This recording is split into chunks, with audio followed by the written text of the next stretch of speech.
Hello and welcome to this video on growing economies. In this series of videos in theme 4 business, we're going to be looking at globalization. So we're going to start off with what globalization means as a concept. And globalization is the idea that the world is becoming increasingly integrated. So ideas can flow more freely between different countries, people can flow more easily between different countries, and so can trade. So goods and services can flow more easily between different countries, as well as capital, so finance, money, and things like that. That process, which has been undergone over the last 40 years or so, we would describe as globalization.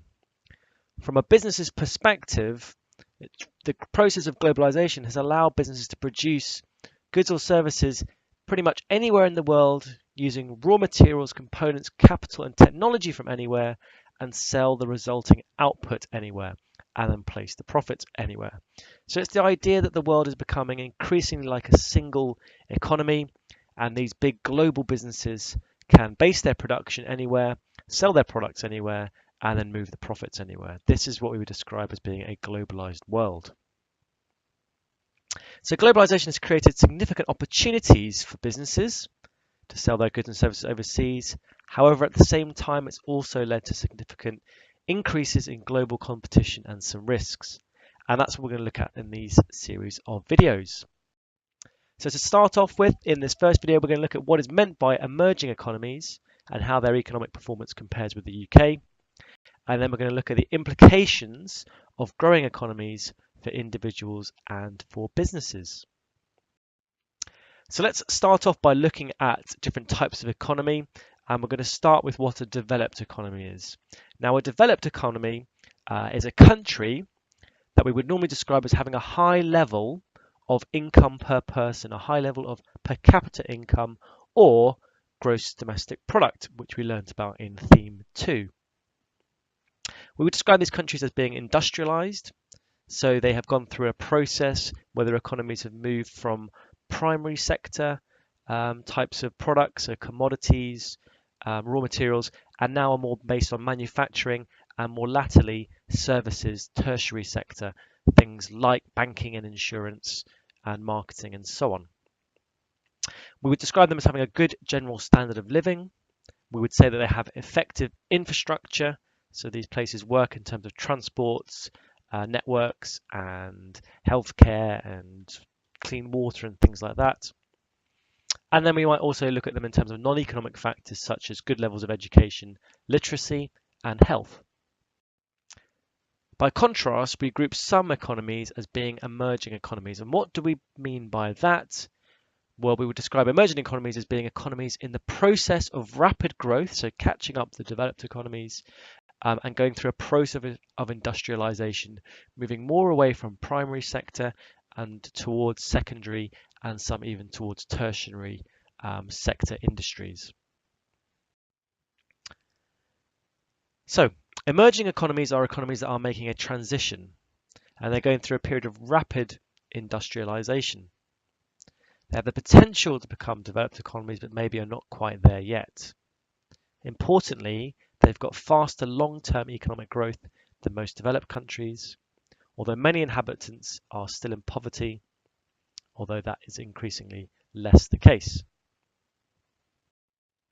Now, what is important is we appreciate the difference in growth rates of these two economies. So here we have a chart that shows UK GDP growth rate for the last 10 years.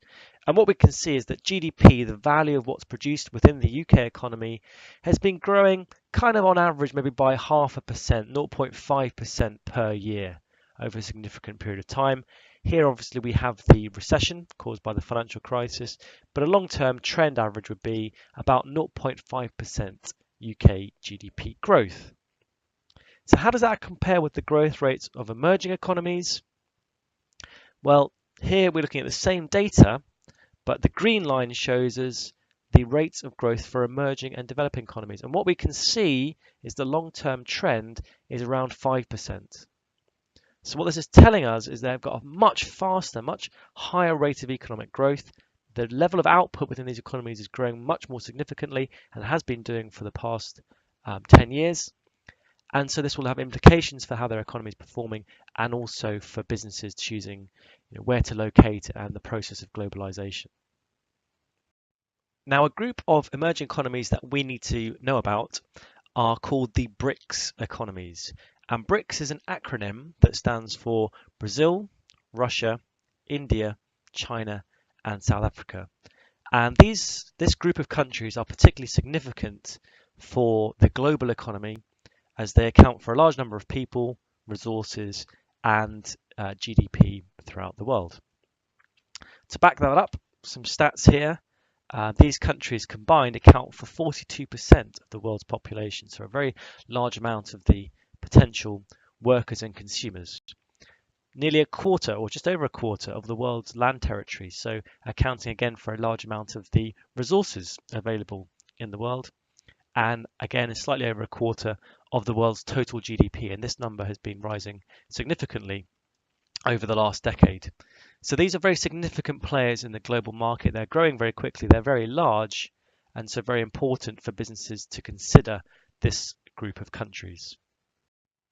Some more stats to back up their importance. Again, we've got the breakdown of GDP in the middle here. It's interesting to look at the fact that they account for a large proportion of all the products traded around the world. Some significant figures down here in terms of foreign direct investment. So lots of foreign companies investing in these markets. They account again for a large amount of trade, so a large number of imports and exports across these markets, and have built up significant financial reserves through exporting products around the world. They are particularly significant countries and have a lot of influence in terms of global politics and global trade, and this is increasingly so. So you might want to pause the video for a second, have a little look through some more of the data here, and just trying to appreciate the importance of the BRICS countries as a group. Okay, it's important not just to consider their impact in terms of manufacturing, and sometimes we imagine these are kind of slightly old-fashioned economies, perhaps, or just manufacturing low-value items and doing kind of pens and textiles and things like that. They're also growing in terms of their sophistication and in terms of the tertiary sector and things like online and e-commerce. So, for example, across the BRICS countries, there are 403 million people who are e-shopping, which is nearly 7 times the population of the UK.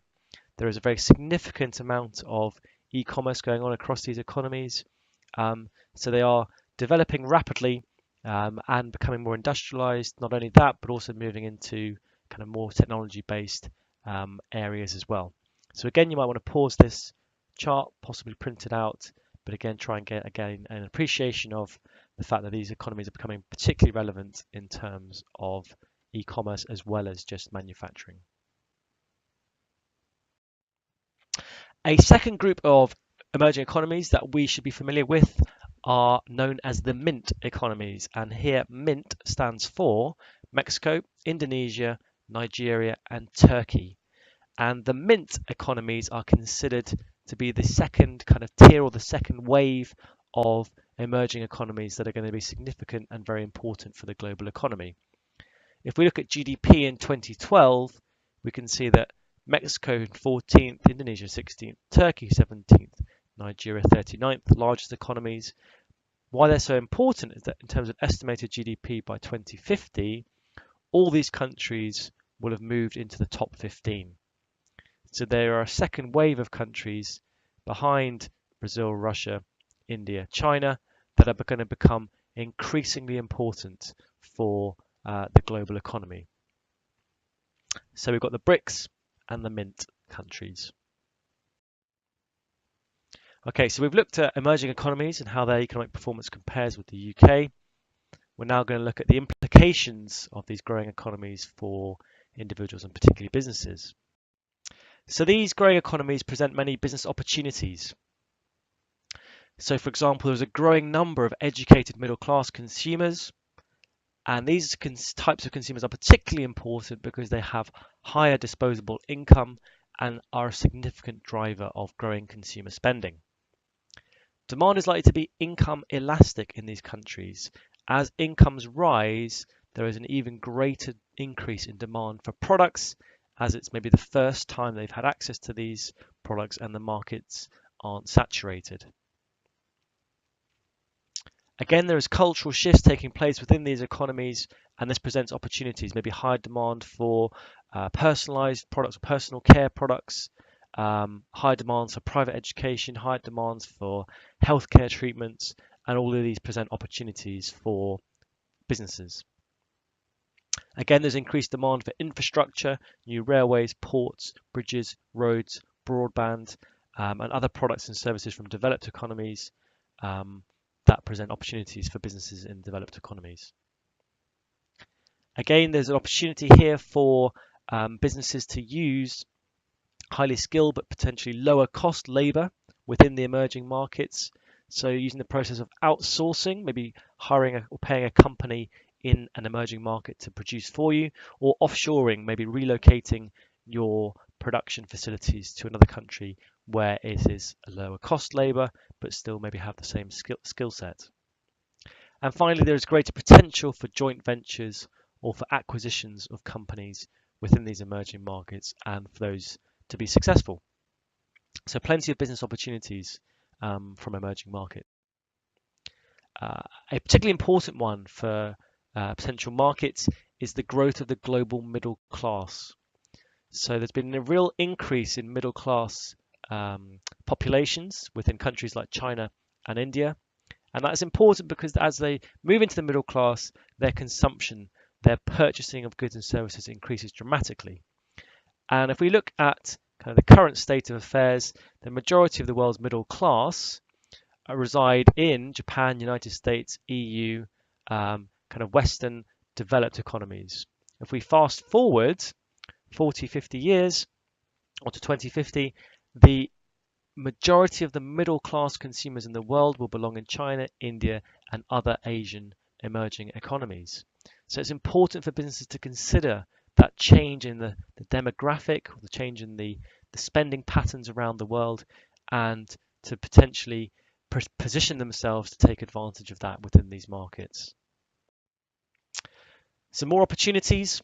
Well, emerging markets, as they emerge and become more developed, are opening up new markets for businesses to target. There is increasing wealth in these countries, such as China, who, as they move into the middle class, want to purchase Western brands. And in particular, British brands have a strong provenance in these markets in terms of fashion, in terms of finance, cars, the arts, education. Also gives businesses access to raw materials. So if you think potentially of oil, large developed economies, oil companies, Shell, BP, have facilities in emerging markets so they can access the raw materials there.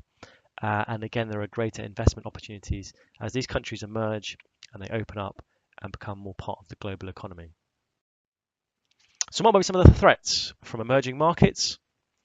Well, an increasingly large pool of skilled but low-cost labour means that there may be either more competition from businesses within those markets that can take advantage of that low-cost labour, or potentially a relocation and some of the issues that come about with relocation or offshoring or even outsourcing to do with logistics and coordination. So that's one threat. Some emerging countries, like China, undervalue their currencies to make their exports cheaper. So this provides a source of strong competition for developed economies, companies and businesses. Inadequate protection of brand and other intellectual property. So because they don't necessarily recognize patents and trademarks in the way that developed economies do, a lot of businesses in emerging markets can borrow ideas or just base their ideas on developed economies products and create very similar items. And lastly, in many emerging markets, the government provide businesses who operate there with money to make them more competitive globally, which companies in developed economies don't always receive. Okay, some key risks of investing in emerging markets. Well, political instability. There have been examples in countries such as Russia, where political instability has meant that some joint ventures involving businesses from developed economies haven't worked out, and this is an ongoing risk until these countries become more stable politically. Cultural differences and sensitivities. So a lot of developed economies businesses have tried to enter emerging markets like China, but because they don't understand the culture of business or they don't understand the culture of the consumers, they find it very difficult to pitch their goods and services or to make successful joint ventures in those countries. Again, variable approaches to financial and legal dealings. So understanding the legal system in India may be challenging to businesses who are used to operating in the legal system in the UK. Corruption and bureaucracy is still an issue in many emerging markets. So the need for bribes or very slow processes to get things done can frustrate the efforts of businesses from developed economies. And emerging markets becoming major exporters in their own rights, and their own businesses competing heavily with developed economy companies that invest in that particular market make things risky. All of this process of globalization and this emergence of these emerging economies have had impacts on employment patterns. So if we have a look at unemployment rates around the world, we can see potentially higher rates of unemployment in Southern Europe, for example, than in say many emerging economies like India, China, and Russia.